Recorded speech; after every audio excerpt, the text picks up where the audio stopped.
Hi everybody, my name is Bob Saunders and I'm here today to talk to you about the rather unpleasant subject of suicide.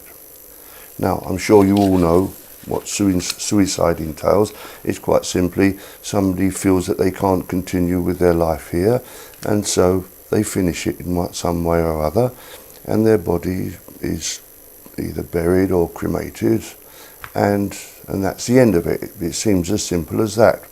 But in fact, behind the scenes, it's a little more complicated than that, and this is what I want to talk about first of all today. I want to explain what's going on in reality.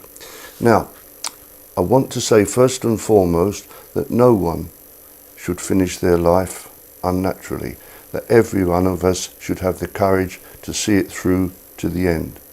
That's what we come here for in the first place, otherwise there's no point. Now, I've got some notes as usual, please excuse me. Now, churches say, as do I, that people shouldn't commit suicide. And to try and frighten people from committing suicide, they've invented this story of you go off to hell and burn eternally and all the rest of it. And that is not true. I want actually to try and explain what's going on really. Now, the first thing is, this place is a school. We are a spiritual force that animates a physical body. There's two of us. You've got your physical body and you've got the spiritual force that animates it, rather as if you've got a car and you've got the driver of the car. The car does nothing but sit there until the driver gets in the car. Then he can drive about, and when the driver gets out of the car ceases to function again. And the real you is an invisible force that animates the physical body, just as the driver animates the car. Okay? Now, the subject is a little bit more complicated because we all come from the heavenly spheres and we all occupy a body all around the planet Earth. Now, some people come here and they don't have very much spirituality already advanced in them. They're very close to the Earth in that sense. Now, this planet Earth was actually constructed for animals to inhabit. We were never meant to come here in the first place.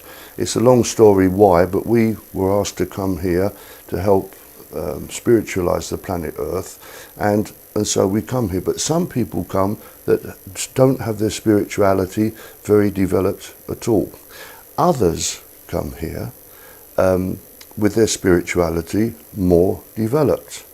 Obviously there's shades of grey in between, but splitting it just into two, you've got those who are quite close to the Earth and those who are more close to the heavenly aspect.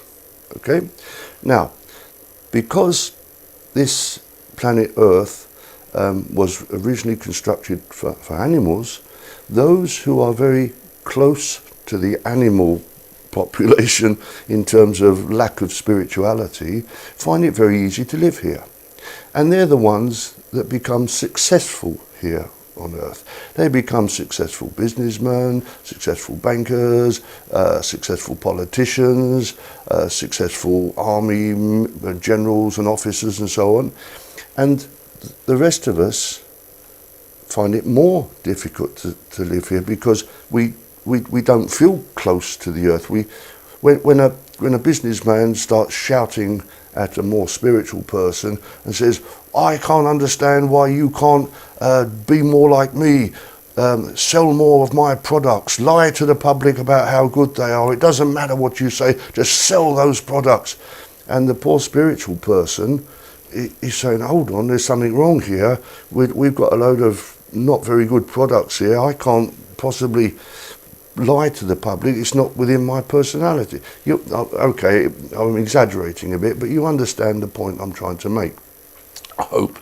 Now, I don't know the sort of people that commit suicide, but I would imagine that it would tend to be the more spiritual people who have the greatest difficulty fitting in that decides to pull the plug. But now, that is a shame because, as I mentioned earlier, it's a school, and if you drop out from that school, you're losing part of the education. Okay, so that's one good reason not to suicide yourself. The other reason that immediately springs to mind is all the unhappiness that you cause your family and friends if you finish your life early. It's bad enough if somebody dies of old age or illness or accident, but if somebody commits suicide, it causes great trauma amongst the rest of the family and friends. And I think we should not do that sort of thing. Okay, let me quickly look at the note. Now, we'll assume that somebody has committed suicide. What happens? Well, quite simply, the body ceases to function. The spirit, which is eternal and which came from heaven, then goes back to heaven. Quite often it goes through this long tunnel that people have talked about, and eventually goes back into heaven. And there it's welcomed back into heaven exactly as if the person had died of old age or an accident or whatever. There is no judgmental God up there pointing his finger and saying, you have committed a grievous sin and you're going to burn in. Heaven is a place that is full of love, compassion, understanding, welcomingness, and all the rest of the positive and beautiful and loving attitudes. And that person is welcomed back there exactly as are we all at the ends of our lives. Now, from there, that person has a couple of choices. He can either stay in heaven eternally, or he can decide that he wants to finish his education here, and he decides to come back down again, and in which case he'd be born into a baby and grow up in different but similar circumstances to what he left behind to finish that sort of education. Or indeed he could choose to go off to another planet somewhere, because don't think for one moment that human life is restricted just to planet Earth. There is life all over the galaxy. It may not look quite as human as us, and some of it doesn't even have a physical body. It's we remain in our spiritual bodies. But I can assure you there's life all over the galaxy. In any way, the person has those choices. He either stays in heaven, or he decides to come back here, or he decides to go somewhere else, and life goes on. Okay? Now, that's really all I wanted to say. I wanted to give you a clearer picture of why we're here, why some people find it difficult to fit in, and the fact that if you've had somebody in your family that's committed suicide, don't think for one moment that they're going to burn in hell, because they're not. They're welcomed back into heaven, as you will be, and I hope I will be eventually, and there they fit in with they've all got their family and friends up there from previous generations, and they're welcomed into that community once again, and all is forgiven and forgotten. Okay, that's what I wanted to say. So thank you for listening to me, and I'll speak to you again on another topic another time. Bye.